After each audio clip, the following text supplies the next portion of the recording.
Hello and welcome to English or Experienced. I'm ET Tutor and this is a quick revision video for any Edexcel GCSE English language students doing paper 1 section A. So hopefully you've seen all the other videos before starting with this one. In the previous video in this collection, I talked about question 3 in a lot of detail and covered what language relates to, what structure relates to, and how to approach the question. This time, what I'm doing is I'm going to give a close analysis of the paragraph as a whole, talking all about different possible language and structure points, obviously relating to the question focus. So this time it's how the isolation and vulnerability of the narrator are highlighted by the author, and then hopefully what you'll be able to do is take up some of the points I've discussed and write them up in your own words. So that's the plan anyway. In order to achieve this, I am going to have to read the paragraph out and obviously go back and pick up on particular words. You can see the paragraph for yourself in the description box below, and then there's also links on my website to the exam papers that I've made and all the other extracts, so it might be worth using the link for those as well. Right, so some literary analysis. Start at the beginning, obviously, like you will in the exam itself, because you're thinking about the structure of the paragraph. So you're thinking about how things possibly change within that paragraph, or is there an overwhelming sense of what that paragraph's about? So just reflecting on that before you get going can help. Right. Ours was the marsh country, down by the river, within as the river wound 20 miles of the sea. Okay, so in the previous paragraph we were shown the character in a very specific place, and here we're learning more about the wider picture. So the fact that this place from paragraph 2 is located in marsh country, down by the river, and we see that it's close to the sea, so that's significant that that's mentioned at the start of the paragraph, because as you'll see, this particular paragraph has a cyclic structure. So cyclic structure is just a fancy way of the structure goes round in a circle. So it starts at a point, so it starts at the sea, and then it's gonna end at the sea, end with reference to the sea. So yeah, we're already thinking structural points there. Cyclic structure.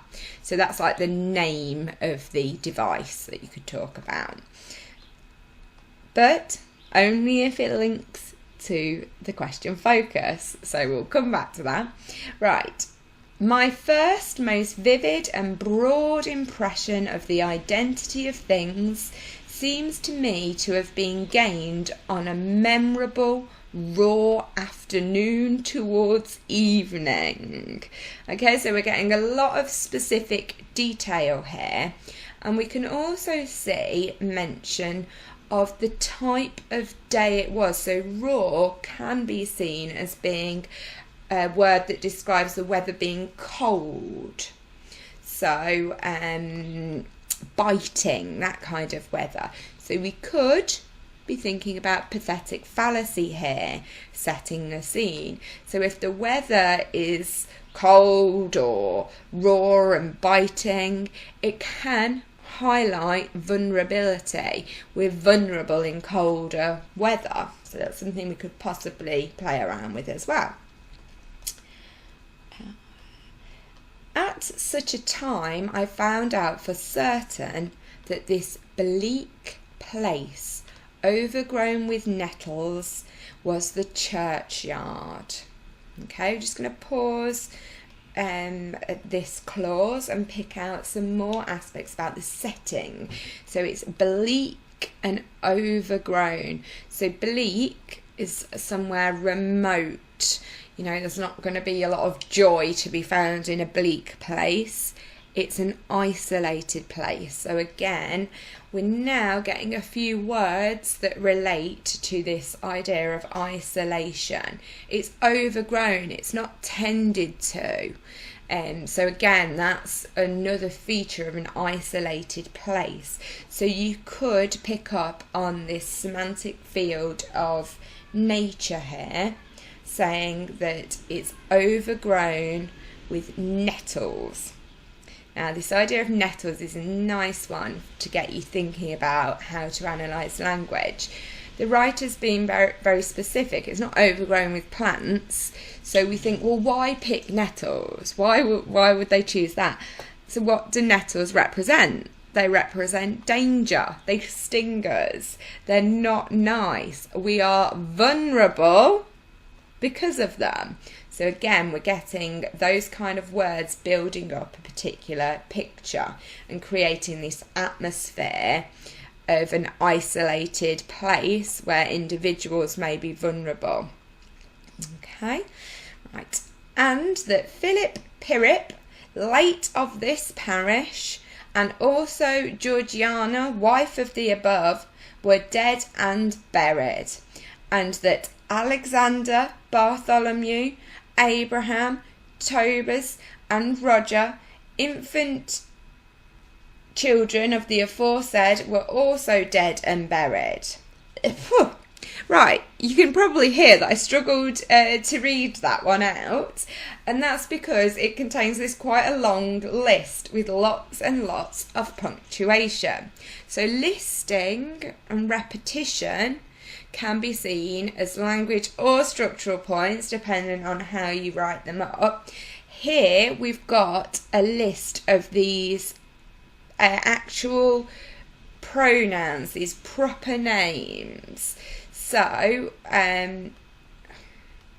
we can argue that this is a language point. We're given the list of all these characters who are dead.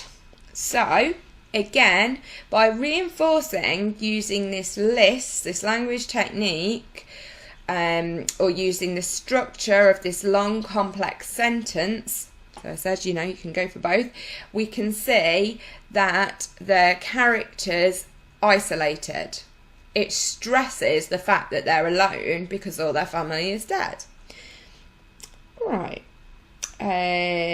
Infant children of the aforesaid were also dead and buried, and that the dark, flat wilderness, so again we've got that description of the area, we've got those adjectives, dark, flat, bleak, so again you could list these and say all these different adjectives create the atmosphere that the character is isolated and vulnerable because they're on their own in harsh conditions.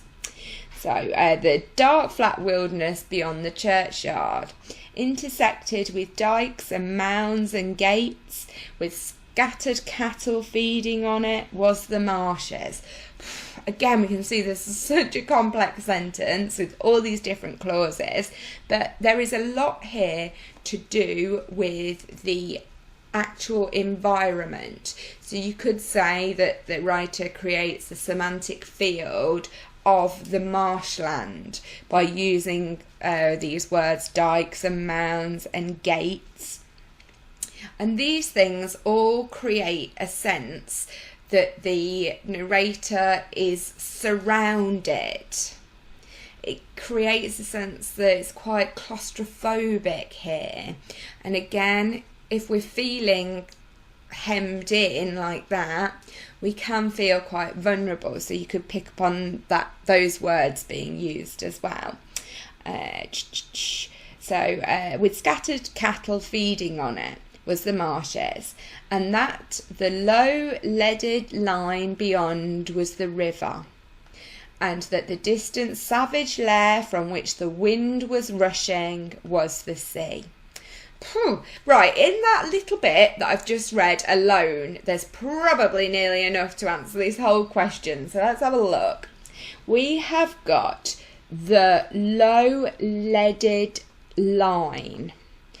Now here this is a metaphor, isn't it? The writer is saying that the river is the low-leaded line beyond. It's not, and the low-leaded line, and the river looked like a low-leaded line. It's presented, the line is the river. So we could talk about that and link it into the fact that maybe the writer feels isolated, that everything seems far away to them. And then we have the distant savage lair from which the wind was rushing. Okay, so what is this distant savage lair? It's the sea. So the sea itself is being personified in a way. It's being said that it's savage. So it's another thing that we could put down as an example. So this personification of the sea as being like a savage, it's quite a distinct adjective there that shows like aggression. Again, showing the narrator to be vulnerable. Now we've got the wind rushing in, so we've got some pathetic fallacy. Again, that word rushing, it's quite intense, showing the character's vulnerability. So, yes, we've got the fact that the lair was the sea. And then finally we get, and that the small bundle of shivers, growing afraid of it all and beginning to cry, was Pip. Okay, so here we've got that repetition of the S sound. So some of you might think of this as alliteration. We can also think of it as sibilance because it's the letter S. But this is sometimes when people come unstuck. They can spot things like this, but they can't really link it to the question focus. So what we're doing here, by the fact that the writer includes the word small, again shows they're vulnerable, defenceless, and that all they are at this point is a bundle of shivers. So you could say that the use of the sibilant small shivers highlights the fact that the character is vulnerable, because that S sound being repeated mirrors or echoes the kind of impression of shivering and of fear. So that could work as long as you handled it carefully. And then we get growing afraid of it all and beginning to cry was Pip. So you can see we started with the sea being far away, and we end with the sea being far away, the massiveness of the sea being compared to this small bundle that's starting to cry. So there's that water imagery running throughout as well. Okay, I hope that's helped a little bit. It's given you something to think about in terms of the sentences, in terms of the different language techniques that have been used. So have a go at picking out a couple of the things that I've talked about and writing it up in sentences. You'll find it really, really helpful.